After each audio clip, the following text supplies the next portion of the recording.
ಅಪ್ಪ ಈ ಮಂಗಳೂರಲ್ಲಿದ್ದಾಗ ಈ ಕೆಲಸ ಇಲ್ದಲೇ ಹೋಗೋರು ನೋಡ್ರಿ, ಅವರು ಕೆಲಸಕ್ಕೆ ಸೇರಿ ದುಡಿದು ಮೊದಲನೇ ಸಂಬಳ ತಗೊಳ್ಳೋವರೆಗೂ ಅವ್ರನ್ನ ಚೆನ್ನಾಗಿ ನೋಡ್ಕೊಳ್ಳೋರು.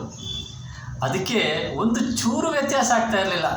ಅದಕ್ಕೆ ಆ ಕಡೆ ಎಲ್ಲ ಜನ ನಮಗಂತೂ ರಾಜಾತಿಥ್ಯ, ಪುಣ್ಯ ಇವ್ರದ್ದು, ಫಲ ನಮ್ಮದು.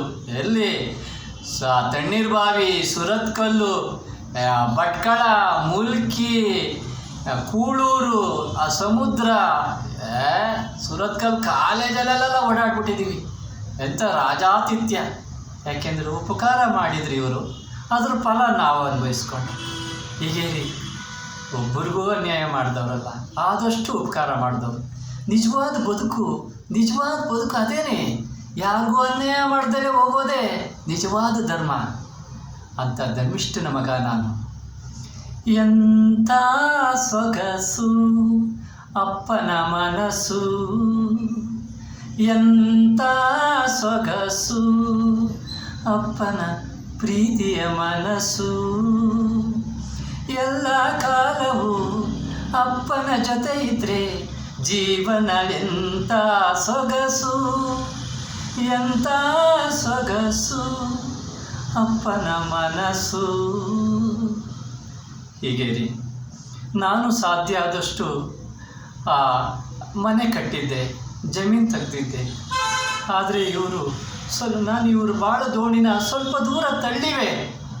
ಆಮೇಲೆ ಮತ್ತೆ ನೋಡಿದ್ರೆ ಎಡಕೋ ಬಲಕ ಹೊರಟೋಗಿರೋದು, ಹಾಗೆ ತಳ್ಳಿವೆ, ಮತ್ತೆ ನೋಡಿದ್ರೆ ಎಡಕೋ ಬಲಕ ಹೊರಟೋಗಿರೋದು. ಆಮೇಲೆ ನಾನು ಸುಮ್ಮನಾಗ್ಬಿಟ್ಟೆ. ನಾನು ಮಾಡಿದ ತಪ್ಪು ಅದು. ಆಮೇಲೆ ಇವರು ದಿಕ್ಕಾಪಾಲಾಗ್ಬಿಟ್ರು.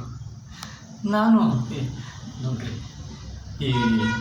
ಎಂಥದ್ದು ನೋಡ್ರಿ, ಈ ಪಾಪಿಗಳ ಕೈಲಿ ಏನು ತಿನ್ನಬಾರ್ದು ಅಂತ, ಈ ಪಾಪಿಗಳಿಗೆ ಕೈಗೆ ಸಿಗಬಾರ್ದು ಅಂತ ಆ ದೇವರ ಉದ್ದೇಶ ಆಗಿತ್ತು.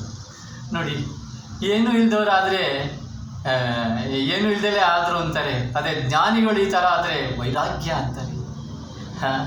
ಅದಲ್ವೇನ್ರಿ ಏರಿಕ್ರ ಬದುಕು.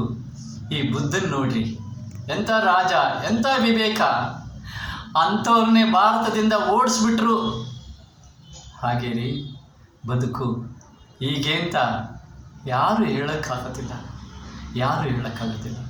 ನಾನು ತಪ್ಪು ಮಾಡಿಲ್ಲ.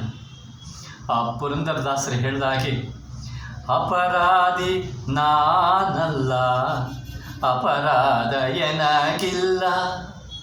ಅಪರಾಧಿ ನಾನಲ್ಲ, ಅಪರಾಧ ಎನಗಿಲ್ಲ.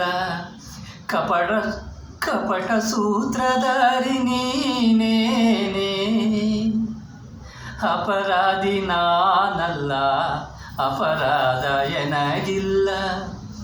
ಕಪಟ ಸೂತ್ರಧಾರಿ ನೀನೇನೆ. ನಿನ್ನಯ ಕೈಯಲ್ಲಿ ಬೊಂಬೆಯು ನಾನು, ನಿನ್ನಯ ಕೈಯಲ್ಲಿ ಬೊಂಬೆಯು ನಾನು. ಆಡಿಸಿ ಬೀಳಿಸಿ ನಗುತ್ತಿಯ ನೀನು. ಪ್ರಭು ಶಿಕ್ಷೆ ನೀಡುವೆಯೋ, ರಕ್ಷೆ ಮಾಡುವೆಯೋ, ಪಾಪ ಪುಣ್ಯ ನಿನಗೆ ಅರ್ಪಣೆ. ಶ್ರೀಕೃಷ್ಣನೇ ಪರಮಾತ್ಮನೇ, ಅಪರಾಧಿ ನಾನಲ್ಲ, ಅಪರಾಧ ಎನಗಿಲ್ಲ. ಅಪ್ಪ, ನನ್ನನ್ನು ಕ್ಷಮಿಸಪ್ಪ, ನನ್ನನ್ನು ಕ್ಷಮಿಸ್ಬಿಡು. ಮತ್ತೆ ನಿನ್ನ ಮಗನಾಗಿ ಹುಟ್ಟಿ ನಿನ್ನ ಋಣ ತೀರಿಸ್ತೀನಿ. ನನ್ನನ್ನು ಕ್ಷಮಿಸಪ್ಪ.